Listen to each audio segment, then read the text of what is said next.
하나님의 말씀은 출애굽기 3장 9절입니다. 구약성경 85페이지 85면 출애굽기 3장 9절부터 12절까지 봉독해 드리겠습니다. 이제 가라. 이스라엘 자손의 부르짖음이 내게 달하고 애굽 사람이 그들의 괴롭히는 학대도 내가 보았으니 이제 내가 너를 바로에게 보내어 너에게 내 백성 이스라엘을 애굽에서 인도하여 내게 하리라. 모세가 하나님께 아뢰되 내가 누구에게 바로에게 가며 이스라엘 자손을 애굽에서 인도하여 내리이까? 하나님이 이르시되 내가 반드시 너와 함께 있으리라. 내가 그 백성을 애굽에서 인도하여 낸 후에 너희가 이 산에서 하나님을 섬기리니 이것이 내가 너를 보낸 증거니라. 아멘.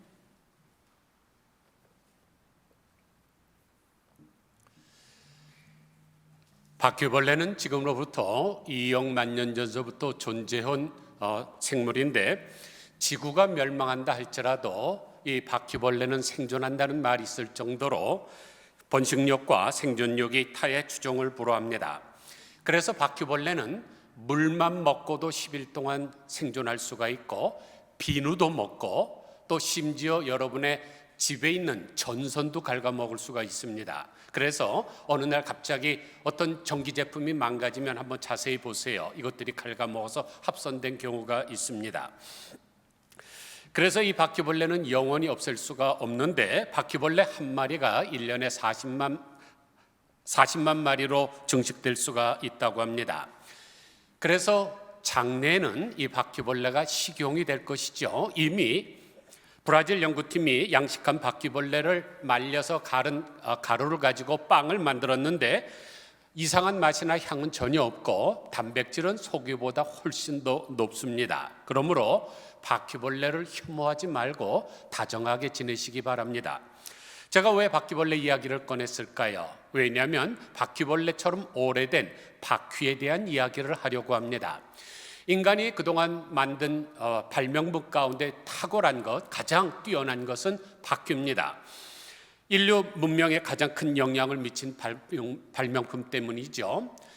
지금까지 존재한 가장 오래된 문명이라고 하는 수메르 문명을 봐도 바퀴를 사용한 흔적이 많이 남아 있습니다. 바퀴 때문에 무거운 물건들을 쉽게 옮길 수가 있었던 것이고 또 전쟁을 할 때나 교통수단으로 멀리 가는 것을 빨리 갈 수가 있었던 것이죠. 그런데 바퀴를 능가하는 새로운 발명품이 있습니다. 그게 뭘까요? 오늘 주제가 그건데 바로 모터입니다. 모터.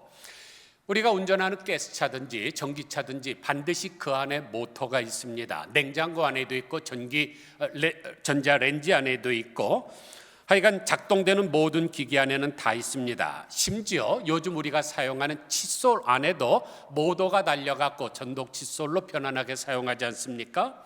그런데 인간의 외부 환경에만 모터의 힘이 작용하는 것이 아닙니다. 인간의 마음속에도 일종의 모터가 있습니다.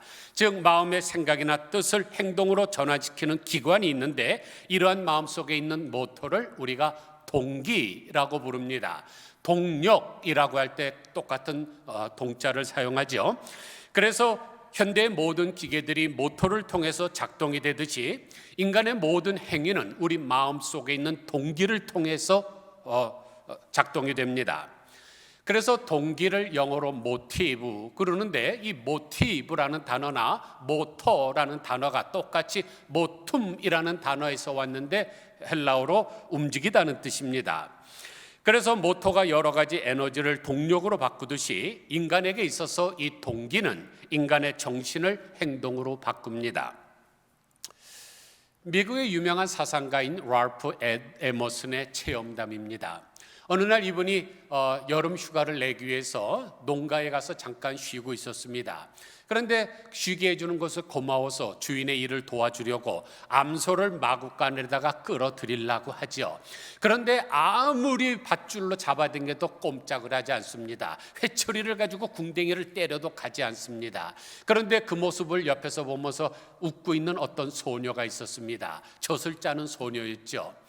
이 고군분투하는 것을 보고 다가와서 자기 손바닥에다 침을 뱉어갖고 소에다가 갖다 대니까 소가 했죠. 그리고 소를 머리를 꽉 껴안아 주니까 질질질질질 아주 편안하게 마국간으로 들어갔습니다.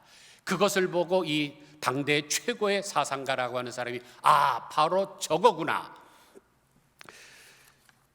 모든 인간의 활동에도 동기가 있어야 되는 것을 깨닫고 그의 교육 이론에서 동기가 학습 효과를 최대치로 높인다는 것을 발표하게 됐습니다. 사랑하는 성도 여러분, 우리가 세상을 살아갈 때 동기가 있어야 됩니다. 옛날에 노래 가사 중에 사랑을 하면 예뻐져요라는 가사가 있었는데 그것은 과학적으로 증명이 된 것입니다. 여러분 사랑을 해보세요. 마음에 동기가 일어납니다. 그러면 화장도 예쁘게 하게 되고 그 다음에 옷을 사도 예쁜 것을 입고 그렇게 말도 예쁘게 하죠. 그러나 동기가 없으면 어떻습니까? 몸빼바지에 부시시 헐렐레 패션 아닙니까? 그리고 말도 거칠죠. 그런데 사람에게 작용하는 동기에는 두 가지가 있는데 하나는 내부에서 오는 동기고 하나는 외부에서 오는 동기입니다. 내부에서 오는 동기를 우리가 당근이라고 부릅니다. 영어로 carrot이라고 하죠. 외부에서 오는 동기는 회초리 그러는데 영어로 cane이라고 그럽니다. CA자로 다 똑같이 시작을 하죠. 이것을 한국 사람들은 당근과 채찍이라고 합니다. 그런데 내부의 동기는 내가 좋아서 스스로 자진해서 움직이는 힘이고 외부의 동기는 회초리로 때려서 짐승을 몰아가듯이 외부의 자극으로 움직이게 하는 힘을 가리킵니다. 그래서 사람을 움직이는 사랑과 신뢰는 당근과 같은 외부적 동기이고 법과 환경 같은 것은 외부적 동기입니다. 여러분들도 분명히 이것을 써보셨어요. 옛날에 자녀들을 키울 때 얘야 만약 요번 성적표 받아오는데 거기에 수가 3개가 있으면 내가 자전거를 사주마. 그러나 만약 양이 3개면 너는 맞을 줄 알아라. 두 가지를 다 사용한 거죠. 그런데 어떤 것이 더 효과적이었습니까? 당연히 내부적 동기입니다. 외부적 동기로 때리고 야단치고 하면 그때는 잠시 무서워서 말을 듣는 것 같지만 그 효과가 오래가지를 않습니다. 그래서 사람은 성장하고 성숙할수록 외부적 동기보다는 내부적 동기에 의한 활동력이 커지고 또 내부의 동기에 의한 활동력이 커질수록 지구력도 커집니다. 그래서 동기부여를 일의 성패를 좌우하는 중요한 심리적 장치라고 말합니다. 그래서 우리가 이 동기부여가 잘 되게 되면 내가 가진 작은 능력을 가지고도 큰 능력을 행할 수도 있습니다. 요한계시록에 나오는 빌라델피아 교회와 같은 것이죠.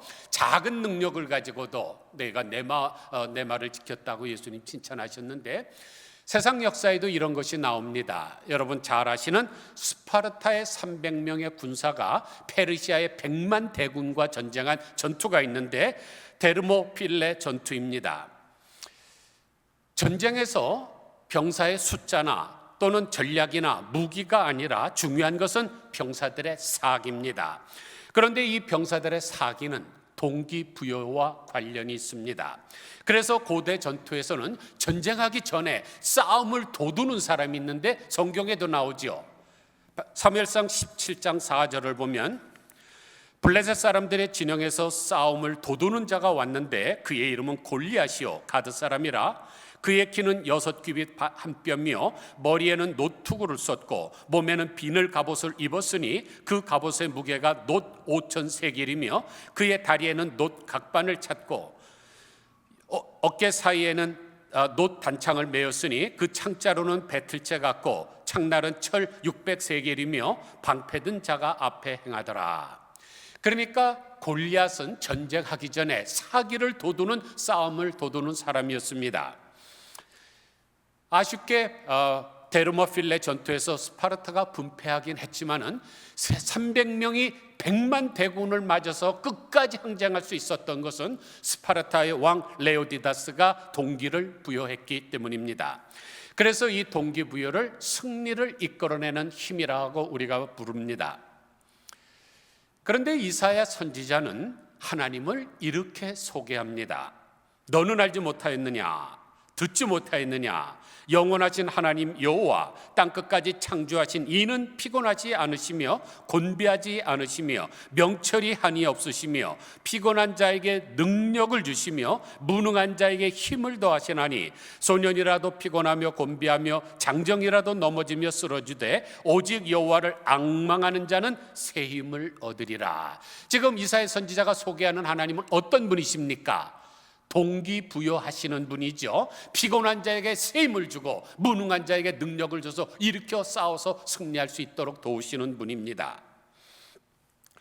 그러므로 우리가 어떻게 해야 될까요? 하나님 앞에 나아가야 되겠죠. 하나님은 우리에게 항상 동기를 부여하시는 분입니다. 내가 넘어지고 좌절하고 염려하고 쓰러질 때 일어나라, 소생하라, 회복하라 하시는 분입니다.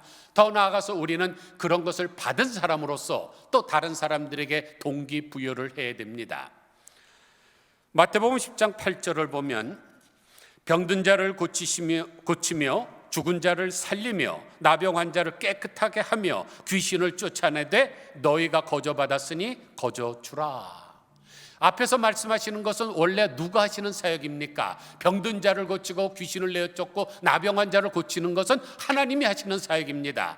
그것을 제자들에게 동기를 부여줘서 그 능력을 주니까 이제 제자들이 나가서 하나님이 하신 그의 사역을 합니다. 그런데 결론적으로 하시는 말씀은 너희들이 거저받았으니 거저줘라.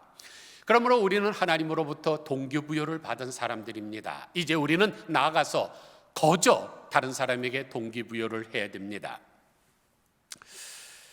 오늘 본문을 보면은 삶의 의욕도 열정도 목표도 자신감도 다 상실한 늙은 모세를 발견하게 됩니다.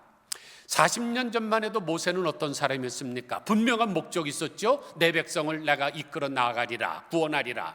그래서 그것을 방해하는 사람을, 애굽 사람을 맨손으로 때려 죽일 만큼 의욕과 열정이 있었습니다. 그런데 도망자로 40년을 광야에서 사는 동안에 모든 것을 다 상실하고 말았죠. 그래서 하나님의 끊임없는 격려와 설득에도 불구하고 계속해서 부정하는 말만 쏟아놓고 있습니다. 무력감과 좌절감에 빠진 영적 상태를 보여주는 말입니다. 그런데 하나님은 이러한 모세에게 찾아오셔서 그에게 동기를 부여하십니다. 결국 동기 부여받은 모세가 그 다음 40년을 위대한 영조자로서의 멋진 삶을 살게 됩니다. 사랑하는 성도 여러분, 여러분도 모세처럼 노세 젊어서 노세가 아니라 늙어서도 여전히 결실하며 진에게 풍족하고 빛이 청청할 수가 있습니다. 그러므로 나이나 건강이나 소유나 지식이나 지위에 상관이 없이 누구든지 하나님으로부터 동기부여만 제대로 받으면 그 사람은 아름답고 복되고 보람있고 영향력 있는 삶을 살 수가 있습니다. 이런 하나님을 우리 아버지로 모시는 우리는 정말로 큰 복을 받은 사람이죠. 대박 정도가 아니라 대복입니다. 아버지는 자녀들에게 늘 희망과 용기를 주지 않습니까?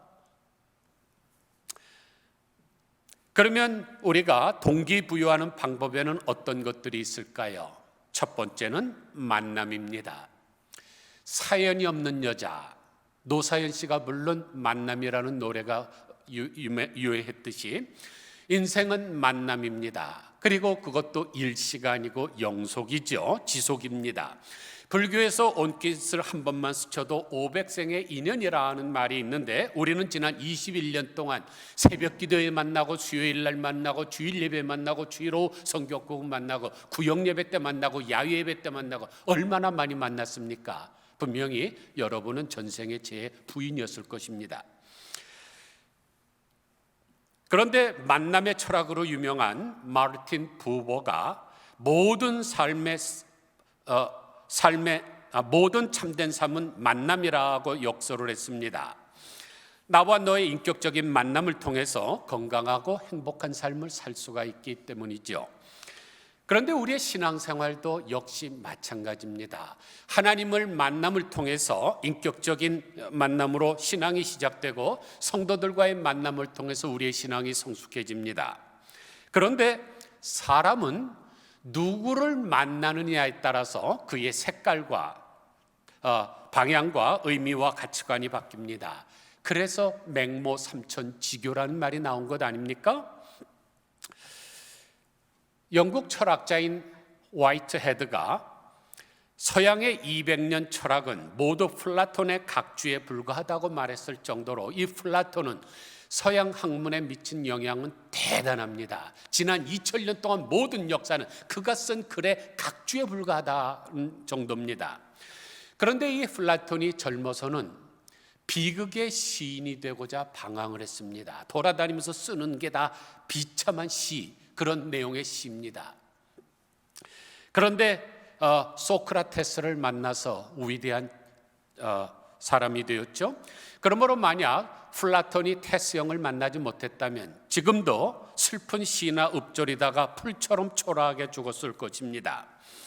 그런데 하물며 사람을 만나도 비극의 시인에서 2000년 역사의 최고의 위대한 철학자로 변할 수 있는 것처럼 하나님을 제대로만 만나면 어떻게 되겠습니까? 베드로를 한번 보세요. 베드로는 갈릴리 호수에서 비린내 나는 민물고기를 잡던 어부입니다. 그런데 예수님을 만나고 나서 그가 성자로 변했고 일대 교황으로까지 추앙받고 있습니다. 오늘 본문의 주인공도 이 모세도 모래가 많은 미디안 광에서 양똥을 치우고 양털이나 깎던 사람이었지만은 위대한 영도자로 변화된 까닭은 불꽃 떨기나무 가시 가운데서 영원히 꺼지지 않는 불꽃으로 나타나신 하나님을 만났기 때문입니다. 그러므로 우리 인생에서 가장 중요한 것이 뭘까요? 뭐니 해도 뭐니가 아닙니다. 하나님을 제대로 만나는 것이죠. 왜냐하면 삶이 지칠 때마다 새로운 동기부여를 받을 수가 있기 때문입니다. 우리는 동기부여를 받은 사람으로서 다른 사람이 또 하나님을 만날 수 있는 통로가 되어야 됩니다. 둘째는 말이죠. 유대인의 속담 가운데 말이 입안에 있을 때는 내가 말을 통제하지만 말이 입 밖에 나왔을 때는 말이 나를 통제한다는 격언이 있습니다. 말의 중요성을 말하는 것이죠. 인간 심리를 가장 잘 반영해 주는 도구가 뭘까요? 지금 내 머릿속에 뭐가 많이 들어 있습니다. 이걸 제가 여러분에게 전달하려면 뭐를 사용을 해야 될까요? 당연히 언어라는 말입니다. 말은 삶의 기초를 이루는 동시에 삶의 호흡과 같은 역할을 하기 때문입니다. 그래서 말은 동기를 부여하는 데 가장 확실한 도구입니다. 그래서 칭찬은 고래도 춤추게 한다는 베스트셀러가 있습니다. 세계에서 가장 영향력이 있는 리더십 전문가이자 코넬 대학교 교수인 켄 블랜차드가 쓴 책인데 그 책의 서문을 보면 이렇게 나옵니다. 내가 쓴 책 가운데 가장 중요한 책이다. 뭐가 그렇게 가장 중요하다는 거예요? 칭찬은 말 못하는 고래도 춤을 춰서 쇼를 할 수 있게 하는 것처럼 이 세상에서 가장 중요한 것은 칭찬이라는 말이죠. 그래서 칭찬의 말, 격려의 말, 사랑의 말과 같은 긍정의 언어들은 선한 동기부여의 강력한 도구가 됩니다. 미국에서 가장 유명한 의과대학이라고 하는 존스 홉킨스 대학에 가면은 신의 손이라는 별명을 가진 의사가 하나 있습니다. 벤 칼슨이라는 의사죠. 오늘날 그는 의학계에서 이 별명이 전혀 어색하지 않을 만큼 최고의 의술을 인정받고 있습니다. 그는 생명의 불씨가 꺼져가고 있는 4살짜리 악성 뇌암 환자와 만성 뇌염으로 하루에 120번씩 발작을 일으켰던 아이를 수술로 완치를 시켰고 머리와 몸이 붙어있던 쌍둥이를 분리하는 데 성공한 훌륭한 의사입니다. 그러나 원래 그는 디트로이트 빈민가에서 태어난 사람이죠. 8살 때는 부모가 헤어짐으로 말미암아 편모스라에서 자라났습니다. 그래서 하는 것이라고 하는 것은 불량 소년들과 돌아다니면서 싸움질하는 아주 주먹세기로 유명했던 깡패입니다. 또 피부가 검다는 이유 때문에 백인들로부터 따돌림을 받았고 초등학교 때까지는 항상 꼴찌를 도맡아하던 지지나였습니다. 그리고 초등학교 5학년 때까지 구구단을 암송하지 못하던 그런 놀림감이었습니다. 그런데 어떻게 그런 사람이 지금 전 세계적으로 의사들이 인정하는 신의 손이 될 수가 있었을까요? 어느 날 기자들이 찾아와서 그에게 오늘의 당신을 만들어준 것이 무엇입니까? 라고 물었을 때 그는 나의 어머니 쇼나 칼슨 덕분이었습니다 라고 대답을 했습니다.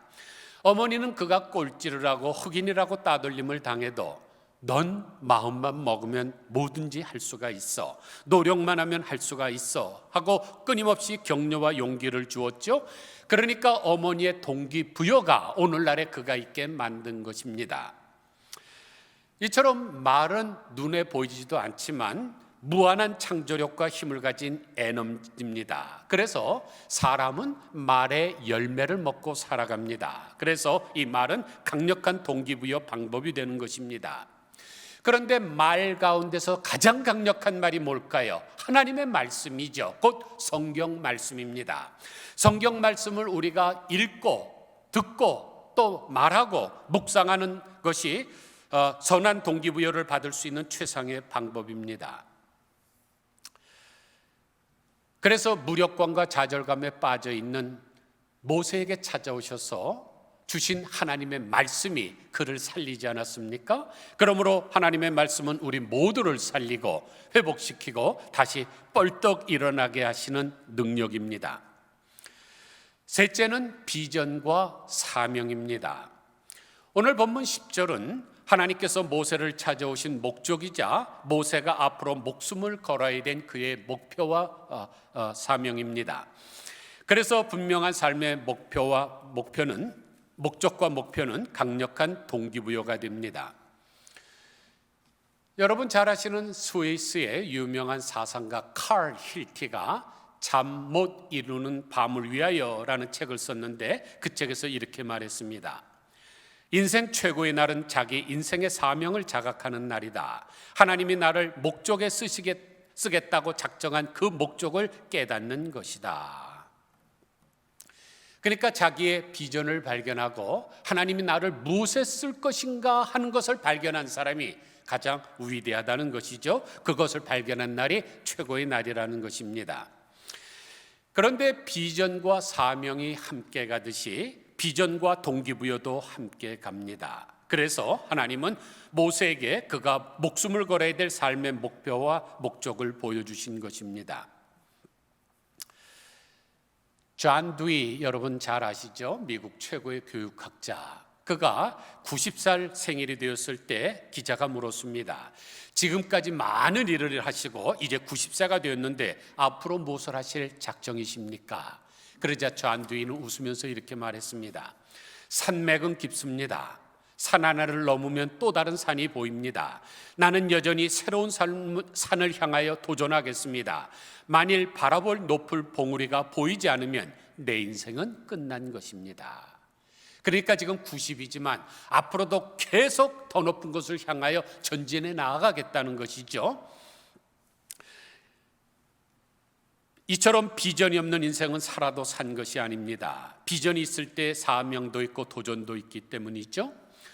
그러면 성도들이 가진 비전과 사명은 뭘까요? 고린도전서 10장 31절에 나옵니다.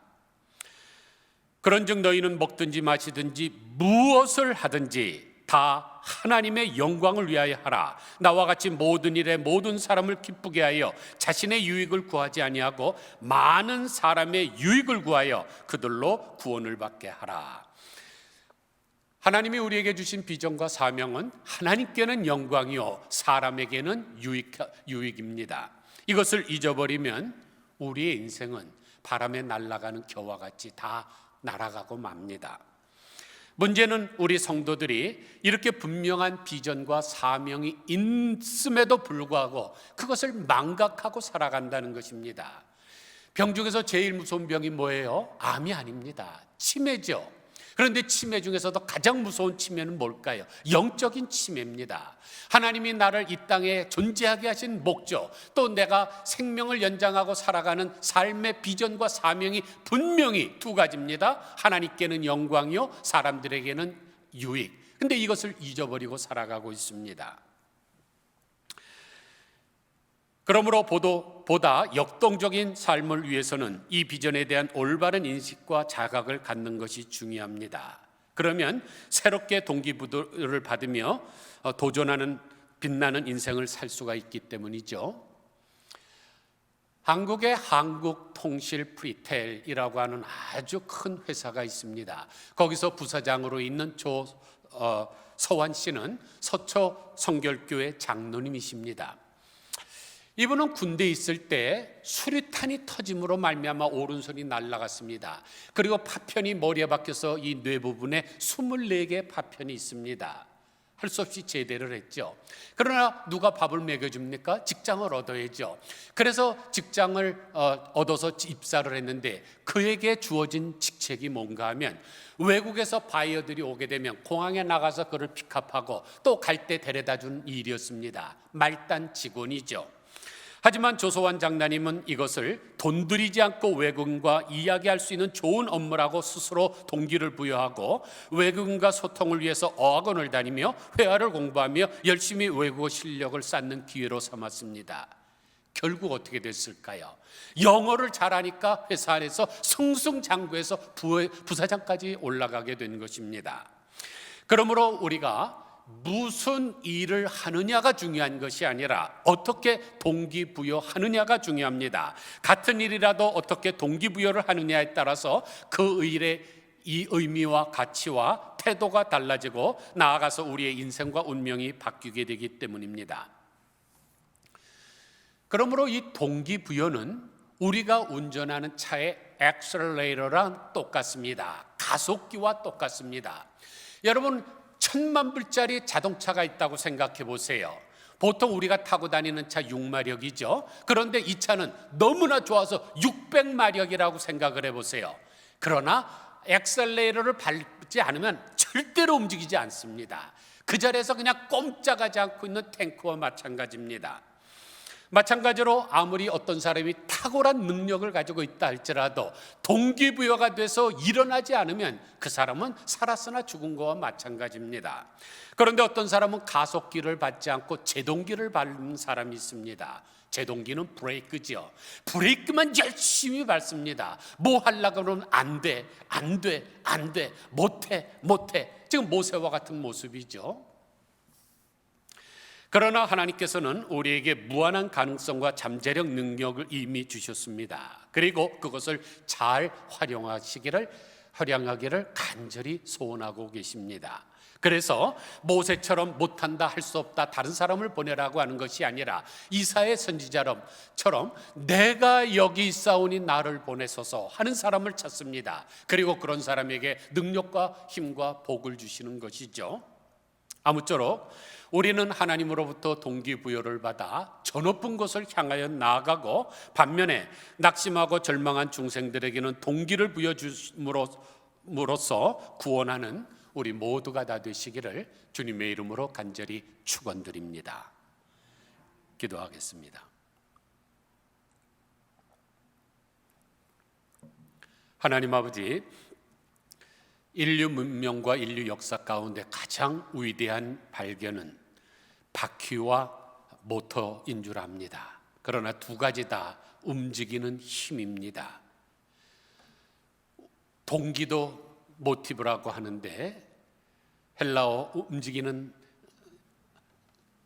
움직인다는 단어 모툼에서 온 것과 마찬가지로 하나님 아버지, 우리가 움직이려면 하나님으로부터 동기부여를 받아야 될 줄 믿습니다. 모세가 40년 전만 해도 아주 열정이 뛰어나고 목표가 분명하던 사람이지만 미디안 광야에서 양똥이나 치면서 허송세월 할 때 모든 것을 다 상실하고 나는 이제 끝장이다, 못한다 했지만은 하나님께서 친히 찾아오셔서 떨기나무 불꽃 가운데서 그에게 동기를 부여하자 그가 정말로 이스라엘 역사 가운데 없어서는 안 되는 위대한 영도자가 된 것과 마찬가지로 하나님 아버지, 우리에게도 일으켜 주시고 동기를 부여하여 주사 하나님이 우리에게 맡겨주신 이 비전과 사명을 잘 감당하게 하여 주옵소서. 또한 나만 동기부여 받지 말게 하시고 더불어 상생하는 삶을 살기 위해서 다른 사람을 일으키는 자들 되게 하여 주시기를 간절히 소원합니다. 첫째, 만나게 하시고 또한 말로 전하게 하여 주시기 간절히 빌고 소원합니다. 우리의 말로 인해서 다른 사람의 상처를 줄 수도 있고 또 상처에 빠져있던 사람을 회복시킬 수도 있는 것이 능력인데, 우리 하나님이 천지를 말씀으로 창조하신 것 같이 말은 눈에 보이지 않는 가장 강력한 에너지, 힘인데 하나님 아버지 이미 우리에게 주셨습니다. 이 능력의 말로 다른 사람을 세우는 일에 앞장설 수 있게 하여 주시옵소서. 예수 그리스도의 거룩하신 이름으로 간절히 기도드리옵나이다. 아멘.